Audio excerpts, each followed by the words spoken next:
What if I told you that the world you're living in, the life you're navigating, was already shaped and manipulated long before you even stepped into it? What if the rules you were taught to obey aren't just limiting, but intentionally crafted to keep you stuck exactly where you are? Ask yourself this: who really comes out on top in life? Is it the most intelligent, the strongest, the hardest worker? Not quite. The real victors are those who understand a deeper truth. The rules are not set in stone. They can be bent, adapted, and reshaped. As Sun Tzu famously put it in The Art of War, the highest form of warfare is to win without engaging in battle. So here's the real question. What if the answer isn't simply to play better, but to flip the game entirely to work in your favor? That shift in thinking completely changed my worldview, especially after learning about predatory thinking, a concept introduced by Dave Trott.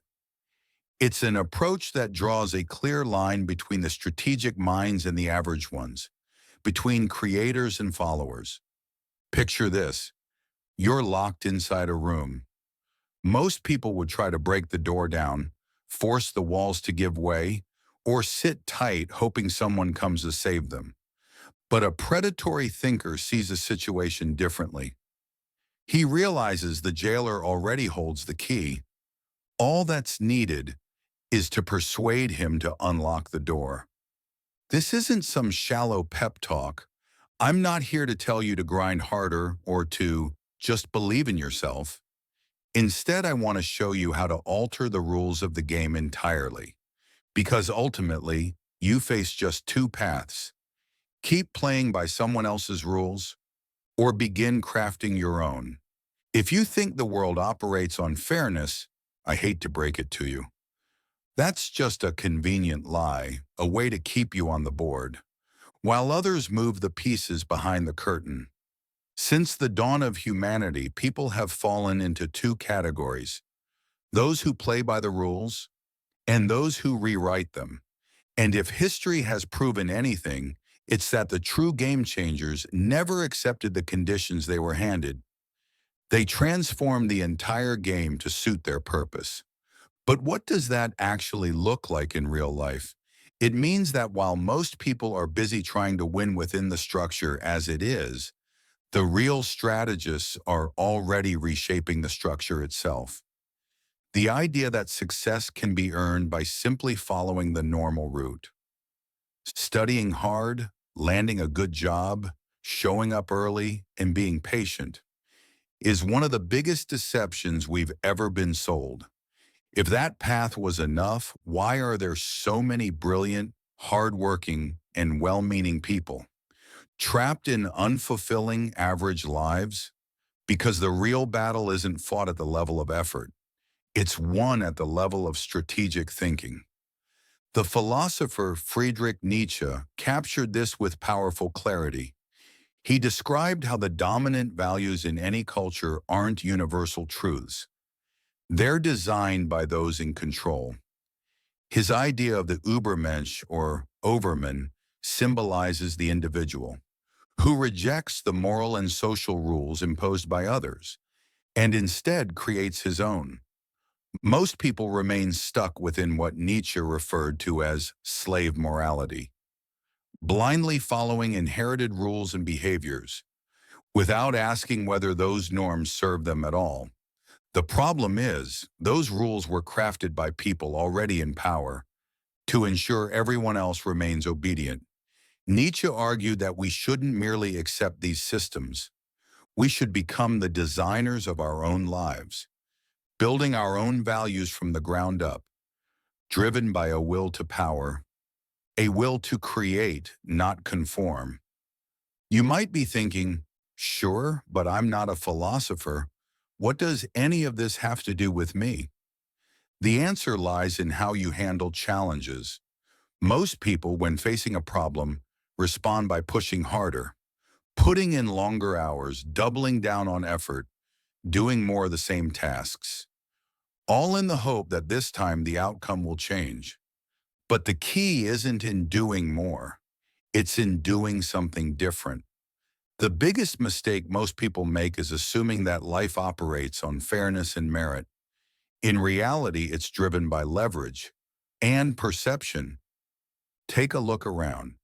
Those who've truly succeeded, the ones shifting the pieces behind the scenes, didn't rise to the top just because they were smarter or worked harder than everyone else. They got there because they understood a deeper truth. The game doesn't have permanent rules. What gets results today might be useless tomorrow. And more importantly, they knew how to frame their actions in ways that made them appear legitimate and unquestionable. Dave Trott in Predatory Thinking shares a brilliant insight. A problem doesn't exist on its own. It exists within a context.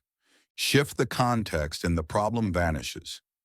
Pause and reflect on that. So much of our effort is wasted trying to break down barriers when the smartest move might be to change the environment those barriers live in. It's like trying to win a chess match while someone else quietly rewrites the rules. So here's the real question. Do you want to keep playing under the rules you were handed? Or do you want to learn how to bend them or even replace them entirely? The question that truly matters is this. How do you win at a game whose rules are constantly shifting? Step one is understanding that meaningful change doesn't come by following the traditional route. The top players in any field don't accept the framework they're given. They redefine it from the ground up. If you want to change your life, that's where you must begin. Most people spend their entire lives trying to improve their performance within the limitations someone else handed them. But real strategists don't just improve their play, they redesign the game itself. And this isn't just some poetic idea. History gives us countless real-world examples of people who tore up the rule book instead of trying to beat it. But here's the thing, that level of transformation requires vision. You can't rewrite the rules if you don't recognize them. What sets visionaries apart from followers is their ability to see past the obvious. Socrates offers one of the clearest examples of this in action. He lived in a world where the boundaries of thought were rigid and well-defined. Sophists controlled public conversation, treating truth like a customizable product, tailored to suit political agendas and personal gain. The game back then was straightforward, and whoever could twist language the best and appeal to the most people would gain status and influence. But Socrates, he refused to play by those rules. Instead of entering debates and trying to win by playing the same game as the sophists, Socrates took an entirely different path. He introduced the method of mutics, a style of questioning designed to guide people into reflecting deeply on their beliefs, often leading them to the unsettling realization that they didn't truly understand what they thought they knew. He didn't deliver prepackaged answers. He wasn't focused on being more convincing than others. His goal wasn't to defeat his opponents, but to pull apart the illusion of certainty that they carried. The outcome didn't just shift the way people reasoned. It built the foundation for all of Western philosophy. Socrates showed us that sometimes the only way to win is by changing the field where the game is played. Now take a look at your own life. How many times have you tried to win at something only to later realize the game was never designed with your victory in mind? The school system, the job market, the way we're taught to think about money, success, and relationships, all of it runs on invisible structures, rules made by others, often long ago, with very specific intentions. But here's what most people miss. None of it is set in stone. What looks permanent today was just someone's idea yesterday, and anything that was created can be recreated. Dave Trott puts it well in Predatory Thinking. Problems don't float in isolation. They live within a context. Change that context and the problem goes away. Picture yourself inside a maze. Most people would keep walking, turning corners, and following the paths in front of them, hoping to stumble upon an exit. But a strategic thinker sees another possibility. You don't have to play that game at all. You can climb out of the maze, see the layout from above, and take the most direct route to freedom. That's not cheating. It's recognizing that the rules are just constructs, nothing more than illusions. One of the clearest examples of this mindset shift is found in the business world. Take a moment to consider how the taxi industry worked before Uber. It was highly regulated with massive barriers to entry. If you wanted to be a taxi driver, you needed to purchase an expensive license, build a loyal customer base over time, and compete within strict systems. Then Uber came along and didn't try to fix the system.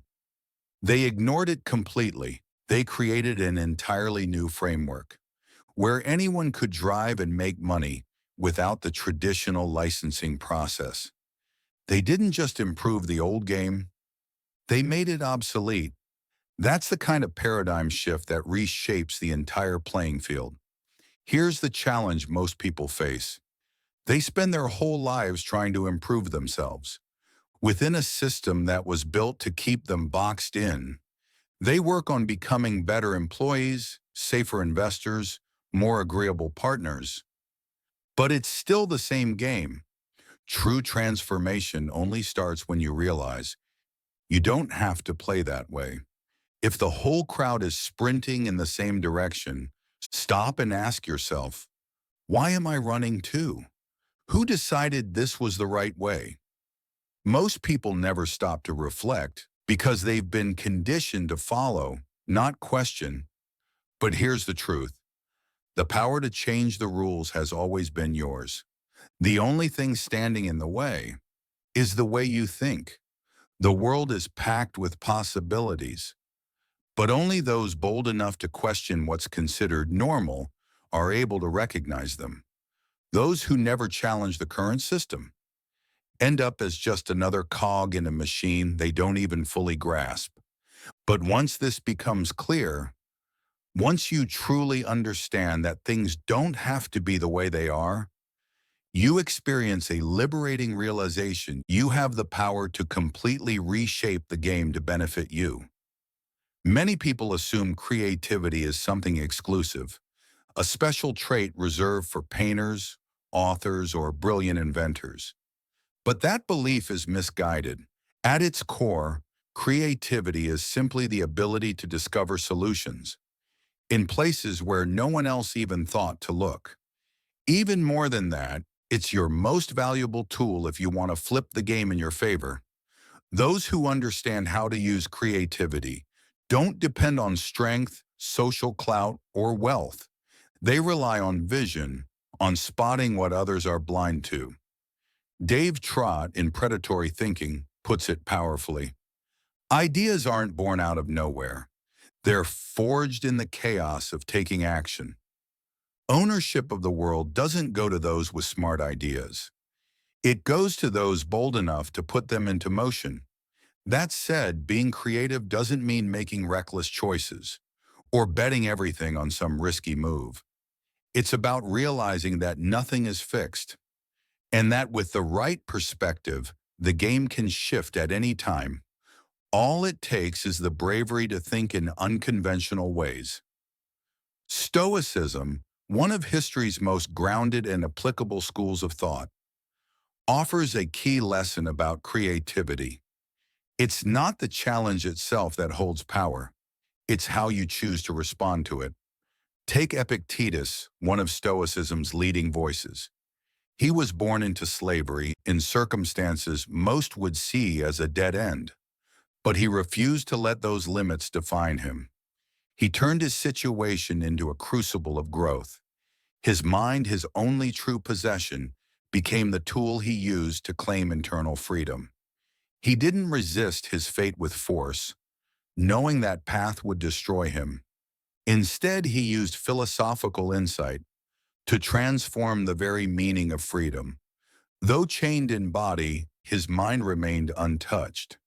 This concept became the cornerstone of Stoic thought, inspiring great figures like Marcus Aurelius generations later.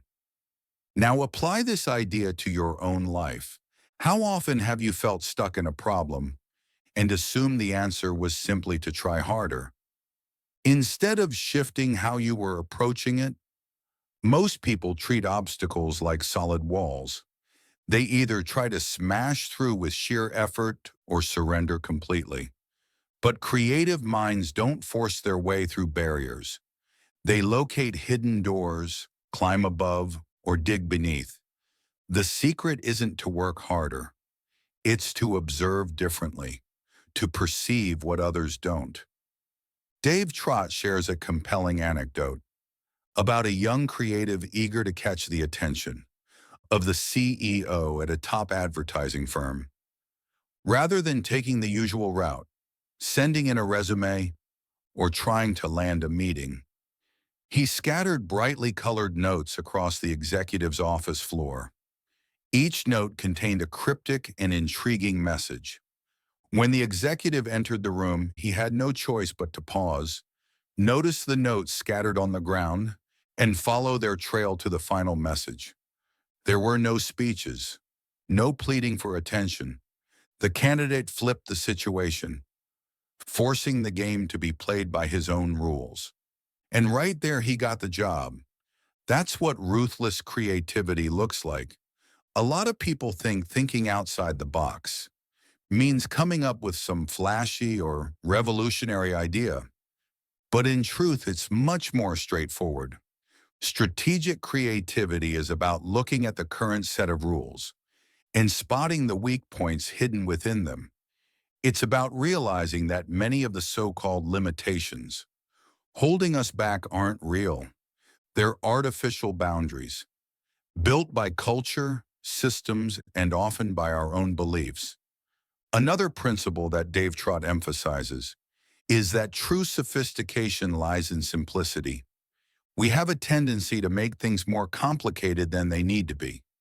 We get caught up in convoluted solutions when often the clearest answer is staring us in the face.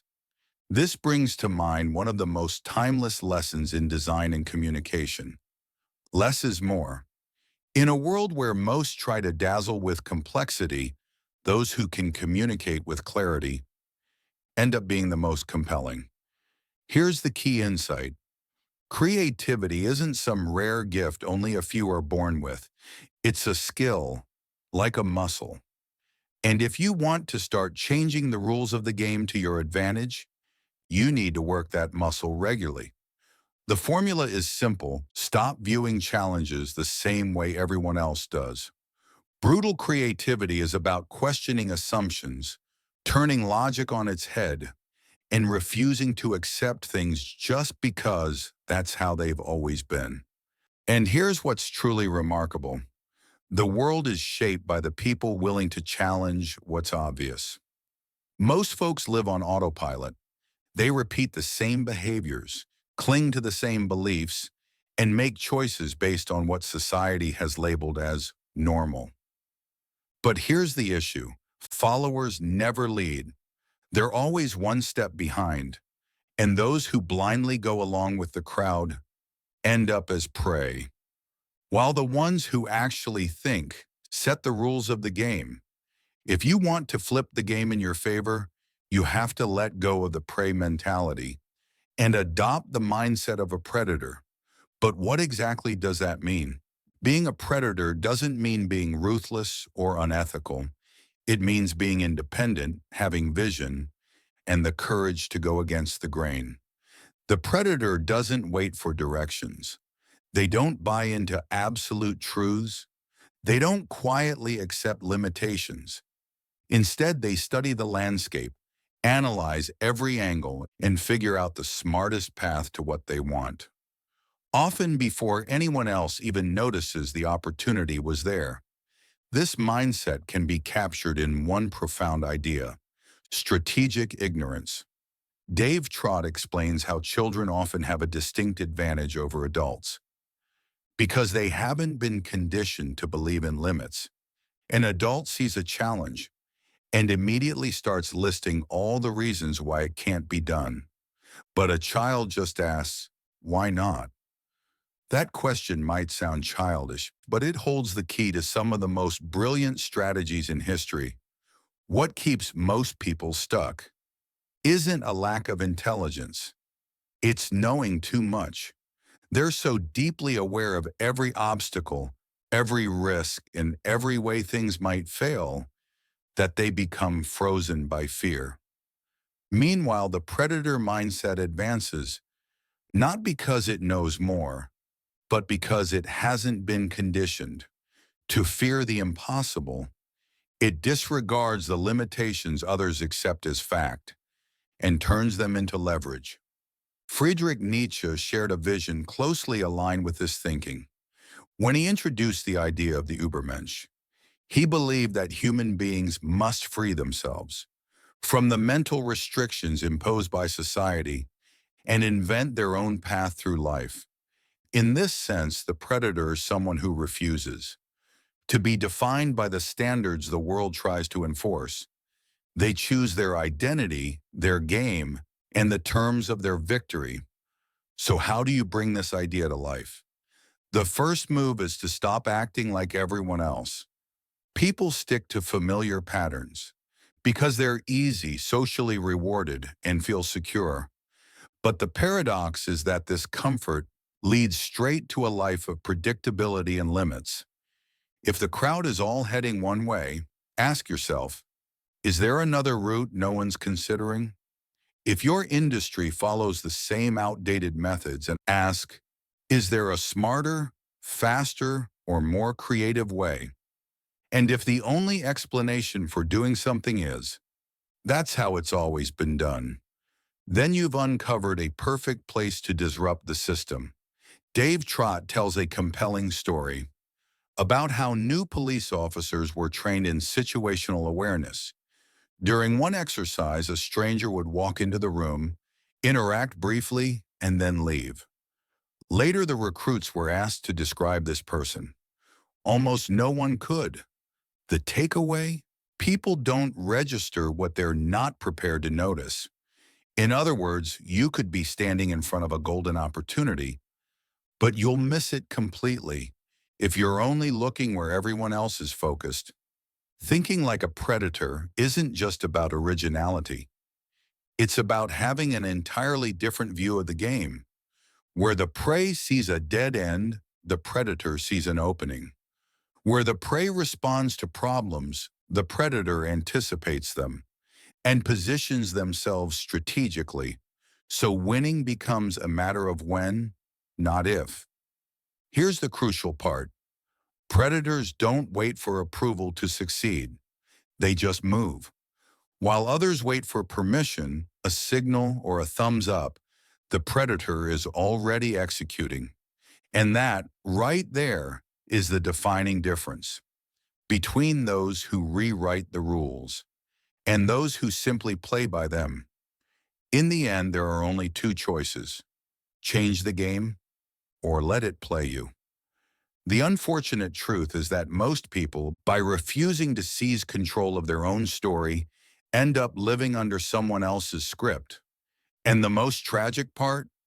They think they're in control. They work hard, stay disciplined, and follow the prescribed steps, but never stop to ask if the game they're so invested in is even taking them in the direction they truly want to go. The first move in transforming the game is realizing that you don't need anyone's permission to do things your own way. If history teaches us anything, it's this: those who waited for approval from others rarely accomplished anything extraordinary. Look at every innovator, every radical thinker, anyone who truly changed the course of things. They didn't follow the crowd. They didn't play by the existing rules. They built their own. So where does change really start? With a decision, a choice to stop accepting limitations and start noticing possibilities that most people overlook entirely. This leads us to a game-changing idea: leverage. In a world where resources, access, and influence often seem unfairly distributed, leverage is the key to leveling the playing field.